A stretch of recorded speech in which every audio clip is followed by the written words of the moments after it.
আসসালামু আলাইকুম ওয়া রাহমাতুল্লাহ। মোহাম্মদ সাইফ এগ্রোর পক্ষ থেকে সবাইকে ধন্যবাদ। গত একটি ভিডিওতে আপনাদের দেখিয়েছিলাম আমরা হাটে গিয়েছিলাম গরু কেনার জন্য, কিন্তু ওই হাটে আমাদের মন মতো গরু না থাকায় আমাদের গরু কেনা হয়নি। তো আমরা গতকালকে গিয়েছিলাম আমাদের এলাকার পাশের একটি বড় হাট, সেখানে গরু দেখতে। মাশাআল্লাহ, হাটে দিয়ে দেখি আমাদের মন মতো বেশ কয়েকটা গরুই রয়েছে। আমরা গরুগুলো দেখতে দেখতে প্রায় শেষ মুহূর্তে এসে একটা গরু আমাদের সাথে দাম দরে মিল হয়। তো দাম দরে মিল হওয়ার পর আমরা ওনাকে জিজ্ঞেস করেছিলাম যে আপনার গরুটা কি আবার গোবিন আছে কিনা। উনি বলছে গোবিন নাই, তবে আবার হিট আসছে, সাথে একটা বকনা বাছুর আছে। গাভীটা আপনারা দেখতে পাচ্ছেন, এই যে স্ক্রিনে দেওয়া যে লাল গাভীটা, এটা আপনার 6 দাঁত বয়স, সাথে একটা বকনা বাছুর।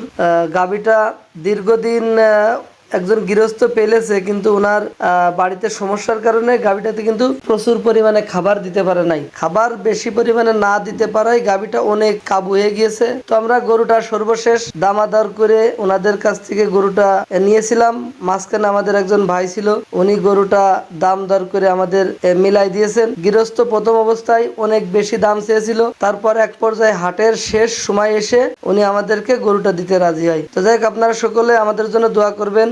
আল্লাহ তাআলা যেন আমাদের খামারি ব্যবসায় বারাকা দান করেন। পাশাপাশি আমার ভিডিওটা যদি ভালো লাগে অবশ্যই একটি লাইক দিয়ে দেবেন, শেয়ার করে অন্যকে দেখার সুযোগ করে দিবেন। আসসালামু আলাইকুম ওয়া রাহমাতুল্লাহ।